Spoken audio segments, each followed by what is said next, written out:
I agree. It's a seminal moment, and we've just passed it. I said there would be an untoward event, and that was it.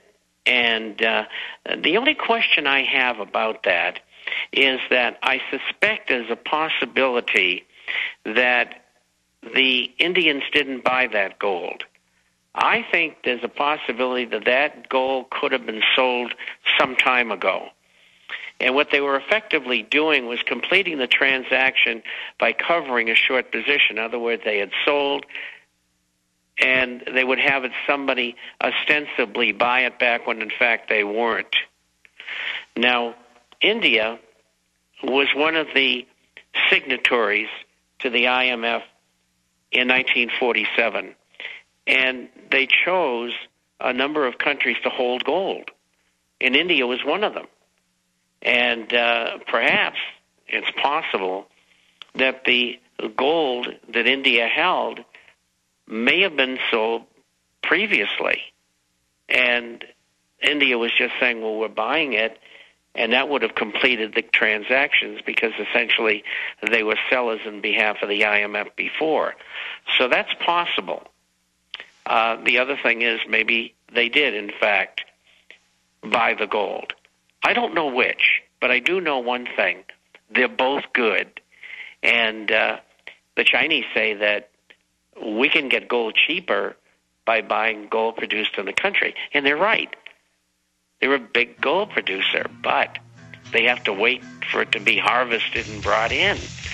And so I think Chinese are going to line up there. And if there is gold for sale in reality, all right, I Bob, think they'll be go ahead. standing there to buy. Okay. Stay there. Bob Chapman's our guest. We're going to continue to talk about these joblessness numbers, record high, and that's even Cook numbers. We're going to talk about where gold's going from here and your phone calls. I'm going to play a clip of Ron Paul talking about the attempted gold manipulation by the IMF when we come out of the next break. Bob Chapman's our guest. Bob, the mainstream media and the IMF, the World Bank, the G20 have gone from saying, will we go off the dollar, to yes, we're going off of it, and it's now begun. Will it be a long, protracted death or a quick death? Why does the establishment want this? Why are they doing this? This jobless recovery oxymoron, over 10% unemployment, those are Cook numbers. Break it down for us. Well, the unemployment numbers are easy. That's U3 that they're talking about, 10.2% up from 9.75%, 9 5/8, whatever it was. The real figure is the U6, which is 17.5% by their 7 5/8%, according to their own figures. That includes U3, which is the 10.2%, those who are no longer receiving checks, those who are discouraged, and those who are forced to work part-time. There's one thing that's left out of there, and that is called the birth-death ratio, which means the government says, well, gee, we can't check on everybody, so we'll guess. And so they always guess in their own favor, except for twice in the last 6 years. And so with that said, if you extract the birth-death ratio, you will come up with a new unemployment figure of 22.4%. That is depression level, is it not? It's right on the fringe, at least in unemployment. And unemployment tends to be a lagging statistic. And that means that unemployment is going to get worse even if the economy gets a little better or better. And so I had projected in January, and we've talked about this before, 22%. And so I was wrong. It's a little higher than that. But that's okay. At the time I made the projection, the number was 13.5%. So, we were pretty much on. Next year, it'll probably run sideways to slightly higher, maybe 23 or 4%. It all depends whether we get stimulus and how much the stimulus is. They're talking about it now. We projected $2 trillion in January for this coming year. Now it looks like they want to do somewhere between 400 and 800 billion stimulus from Congress, and they want the banks to lend the 14% decrease that they've instituted in the last year. And if they do that, they'll come up with about 1.5 to 2 trillion, which is right in the ballpark of what we were looking for. But it's only going to buy them another year. All they're doing is throwing money at this thing, and it's not solving the problem. Well, I was about to say, buy us another year until total collapse. I mean, the people are losing their jobs. The industry's falling apart.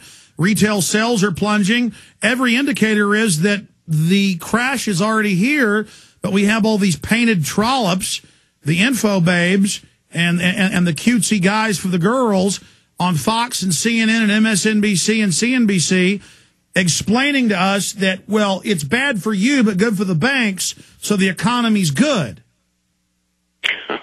Well, that's rather jaded.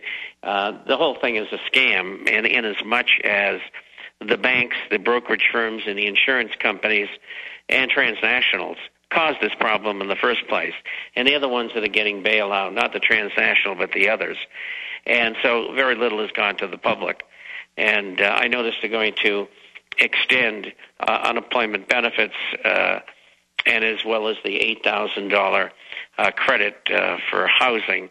And they're going to try to keep the interest rates down as long as they can. And that's like a Band-Aid on an axe wound? Exactly. Now, you asked for a timeline here. It must have been 6 months since Paul Craig Roberts and I were on here together, and we both said, 2.5 to 3 years. Well, here we are 6 months later, and now it's 1.5 to 2.5 years. And they're going to pull the plug up in that area sometime. And so that would put us into 2011 and a half to 2012 and a half, somewhere in there, and that's when the whole house is going to fall down. And you better have gold and silver coins, because if you don't, you're going to be in deep doo-doo. Well, some are saying, okay, it's a bubble in gold. Well, regardless, then, for investment, that's the These guys got bubbles in their heads, Alex, believe me. I mean, they don't know what to do. They've been so wrong so often. It's just totally pathetic. Okay, well, then let's There's discuss. No bubble there. I mean, let's take inflation officially since 1980. We got a break. Got a break. Come back, Bob. We'll be right back after this break with Bob, and he'll give us those numbers. And we'll play this Ron Paul clip. Go to your phone calls. Bob Chapman, the internationalforecaster.com is our guest. Infowars.com is our site. We're on the